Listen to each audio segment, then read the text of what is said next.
Bonjour à toutes et à tous, merci de nous rejoindre pour une édition un peu particulière. Deux invités sur le plateau, les deux co-auteurs du livre qui fait tant parler depuis plusieurs semaines. Un président ne devrait pas dire ça. Gérard Davet, bonjour. Bonjour. Fabrice Lhomme, bonjour. Bonjour. Merci d'avoir répondu à notre invitation.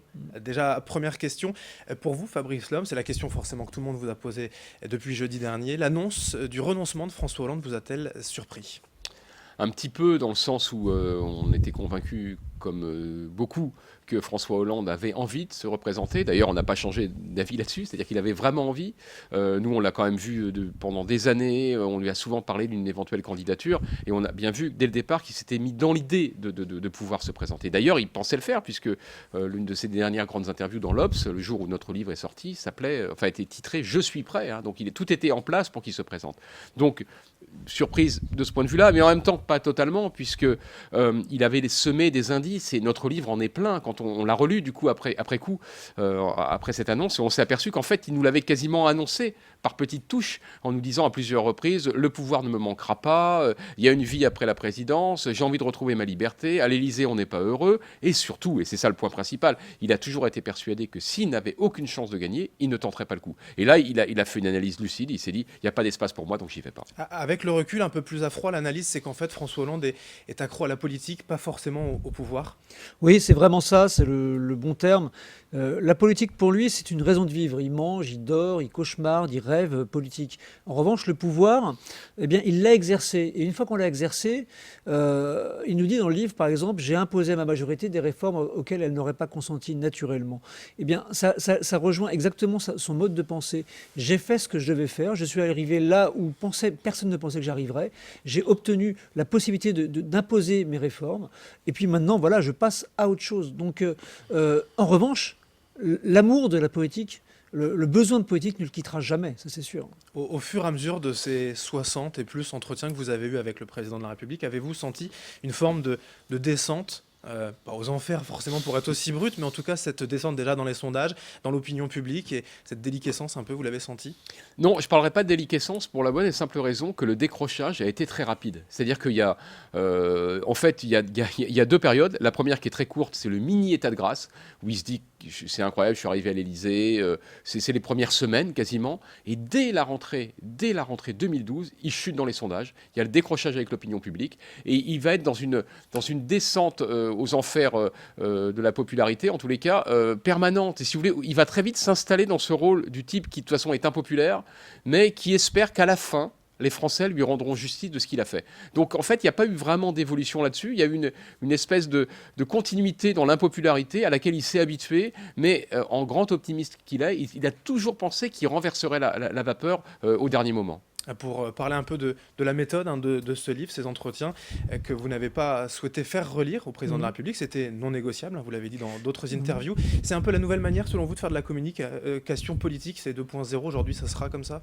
Alors justement, nous, le terme communication politique est quelque chose que l'on rejette terriblement. Nous, ce qu'on parle, c'est de journalisme, et journalisme politique. Ça veut dire, du point de vue de François Hollande, je veux dire, de la communication politique. Oui, mais alors lui, je pense qu'il a voulu en faire, mais c'est d'abord le journalisme qui s'est imposé. Et ça qui est intéressant, c'est que dans ce livre, c'est un livre de journalistes écrit par les journalistes et qui font du journalisme. Donc on obtient de lui ce qu'il y a au fond de lui-même. Voilà. Et par exemple, là, en ce moment, on parle beaucoup de Ségolène Royal, qui a dit des choses très fortes sur Fidel Castro hier. Oui. Bon. Eh bien, si on regarde le livre, si on creuse un tout petit peu dans les pages diplomatiques du livre, vous verrez que François Hollande dit exactement la même chose que Ségolène Royal. Simplement, comme c'est dans les 672 pages, ça n'est pas encore sorti. Mais si vous regardez le livre, vous verrez, il pense et il dit la même chose que Ségolène Royal. Ce qui est donc très intéressant, ça veut dire qu'on a obtenu de François Hollande une part de vérité. C'est ce qu'une certaine gauche pense réellement de Fidel Castro. Aujourd'hui, on pourrait penser qu'avec ce livre, toutes les vérités ne sont pas bonnes à dire. Le journaliste n'est pas subjectif. Maintenant, votre avis, un président de la République doit se confier ainsi pendant son mandat à des journalistes ? Alors, moi je pense que, et c'était un peu l'idée du titre, c'est que je pense que le président de la République doit parler et doit dire ce qu'il pense. C'est aussi bête que ça. Et le grand drame de François Hollande durant son quinquennat, c'est que les Français ont eu l'impression que le président leur mentait, ou en tout cas leur cachait des choses, parce qu'il ne mettait pas, j'allais dire, son cœur ou ses tripes sur la table. Il ne se dévoilait pas, il restait engoncé dans son costume présidentiel. Et nous, on pense qu'il faudrait l'inverse. Il faut faut l'inverse.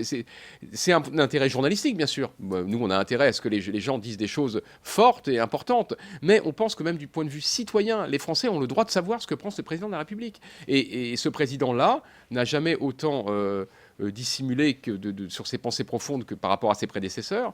Et donc, nous, c'est vrai qu'on l'a amené à se dévoiler. Alors peut-être que ça a été trop loin de son point de vue aujourd'hui, c'est une possibilité, mais sans doute qu'il ne serait pas produit ça s'il s'était livré plus auprès des Français tout au long du quinquennat, ce qu'il s'est refusé à faire. Quel a été l'avis finalement de ses plus proches collaborateurs? Est-ce que vous avez senti une méfiance, une défiance même des plus proches collaborateurs de François Hollande pendant ces entretiens?